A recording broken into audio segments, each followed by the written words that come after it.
Buenas tardes, mi nombre es Mariana Rodríguez, soy estudiante del 11º trimestre de Psicología.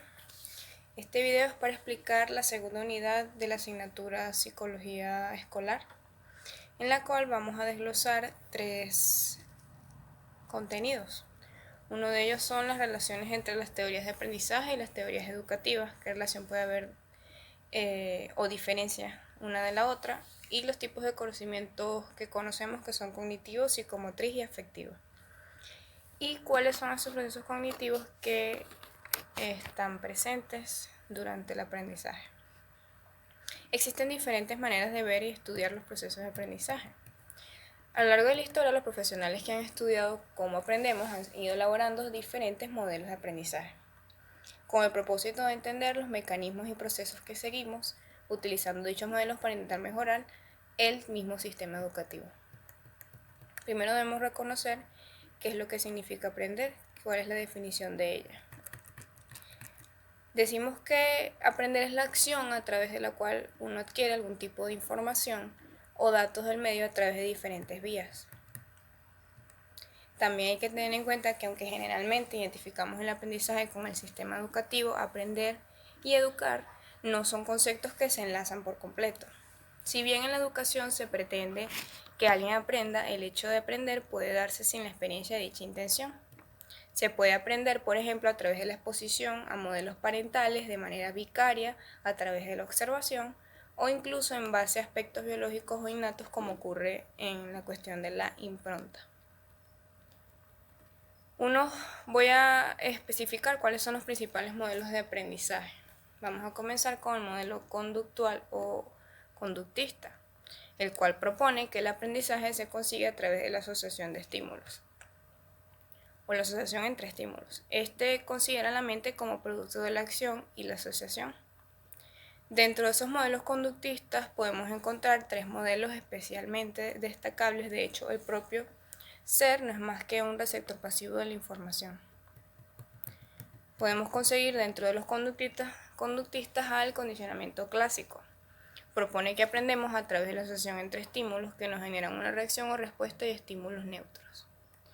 El autor que habla de esta teoría es Pavlov y Watson. Son dos de los principales en los que se determina que aprender equivale a asociar la presencia de un estímulo apetitivo o aversivo a un elemento neutro que termina por generar esa misma respuesta. Luego tenemos el condicionamiento instrumental. Un segundo modelo es el de Thorndike, el cual propone que aprendemos en base a la asociación de diferentes estímulos y respuestas, debilitándose o reforzándose la asociación en base a la práctica, y si esas consecuencias son o no positivas, hace la asociación. Aprendemos que determinado estímulo requiere determinada respuesta y que ésta tiene sus consecuencias. Luego, por consiguiente, tenemos el condicionamiento operante. El autor que denomina esta teoría es Skinner. En su caso, nuestras acciones y aprendizajes se derivan de la asociación entre las acciones que llevamos a cabo y esas consecuencias, apareciendo el concepto de reforzadores. Son las consecuencias que favorecen la repetición de la acción y castigos que la dificulten, siendo dichas consecuencias lo que determina si es lo que vamos a aprender. Este modelo es, entre todos los conductistas, el que más aplican en contenido a nivel escolar. Luego tenemos los modelos cognitivistas, son los que trabajan con la cognición, es decir, con la mente. Este explora la cognición humana como un hecho evidenciable a través de diferentes métodos y valora las diferentes capacidades y procesos mentales. El ser humano es un ente activo en el aprendizaje, es su máxima dentro de estas teorías. Uno de los modelos cognitivos que podemos mencionar es el modelo cognitivo social de Bandura. Albert Bandura consideraba que los procesos mentales y el ambiente interaccionan de tal manera que se produce un aprendizaje a partir de dicha vinculación.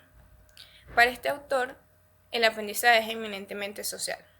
Gracias a la interacción con otros observamos y adquirimos las diferentes conductas e informaciones que acabamos integrando en nuestros esquemas. Introduce también el contexto de aprendizaje por observación, el que hemos comentado anteriormente, así como la idea de modelado o incluso el aprendizaje vicario como manera de aprender. Dentro de estos modelos cognitivos también tenemos el procesamiento de la información. Es mucho más simple porque se trata de conjuntos de modelos que plantea que nuestra mente capta, opera y produce la información procedente del medio, trabajando con ella a través de diferentes niveles de procesamiento o incluso en función de diferentes procesos de memoria. Por tercero, tenemos el aprendizaje acumulativo de Gagne. Esta es una teoría de instrucción. Esta teoría propone que aprendemos a través de una secuenciación de asociaciones propias del condicionamiento clásico.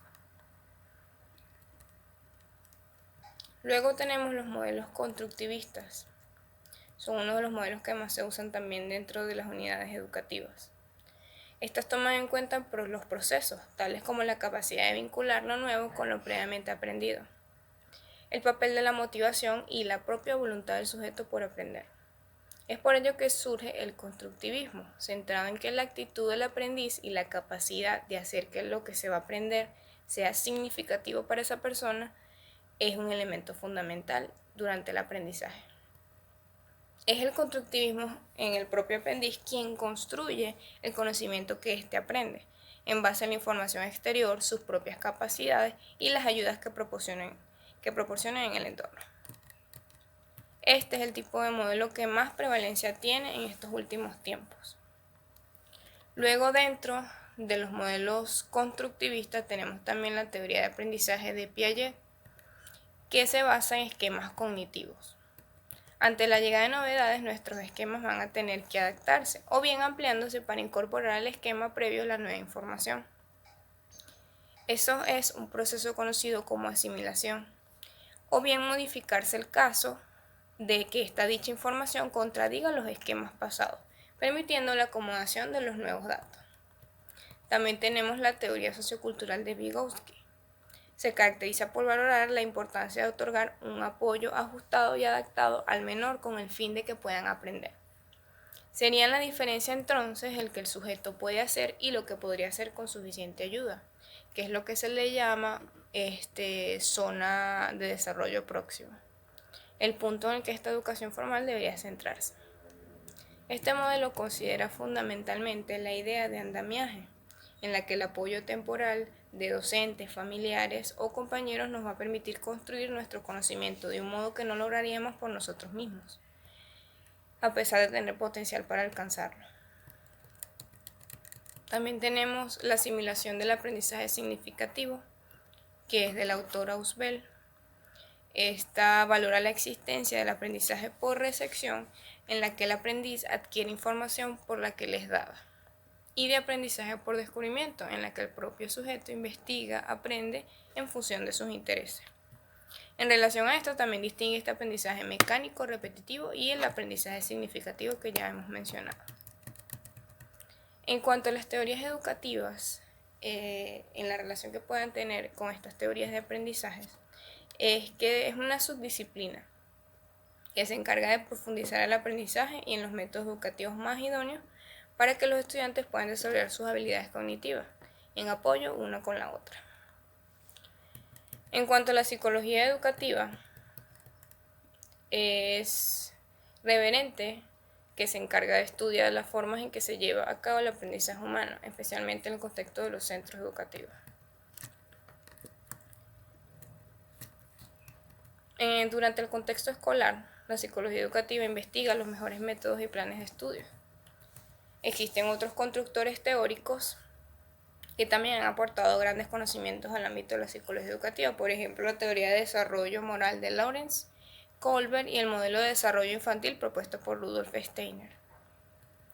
Y también una que se aplica en el siglo XXI es el cambio de paradigma de María Montessori, la cual removió cimientos de la pedagogía clásica, planteando un método pedagógico en el que se presentaban 4 pilares fundamentales para la educación de estos estudiantes.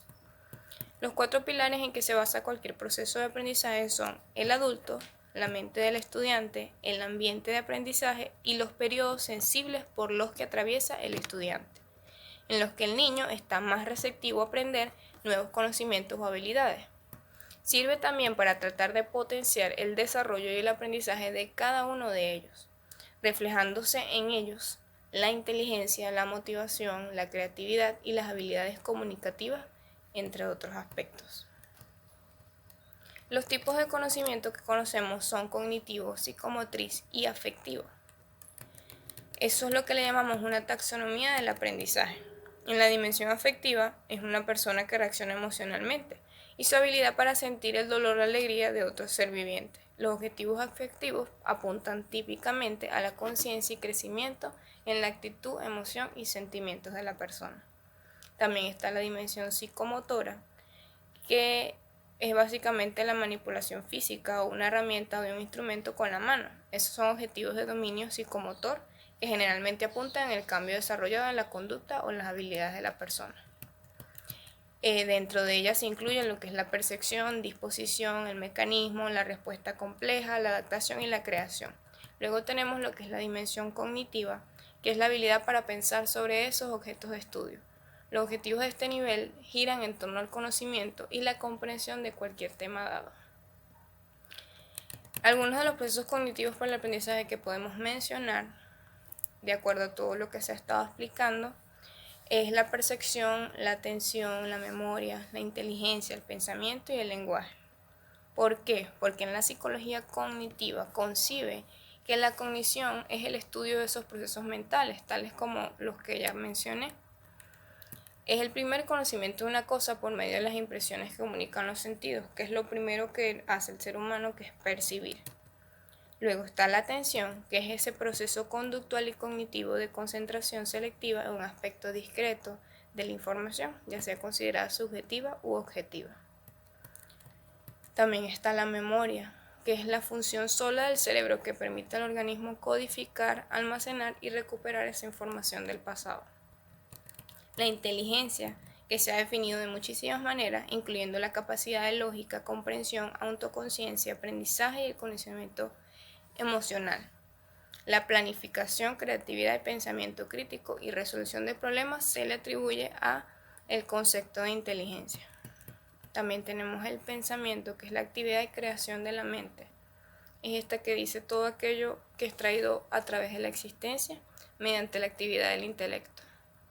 Y por último, el lenguaje, que es un sistema de comunicación estudiado para que el que existe en un contexto de uso y ciertos principios combinatorios formales. Existen contextos tanto naturales como artificiales. Por último, quisiera cerrar con mencionar que la psicología educativa analiza los modos en que aprendemos y enseñamos y trata de aumentar la efectividad de las distintas intervenciones educativas a fin de optimizar el proceso de aprendizaje y educación de cada uno de sus estudiantes.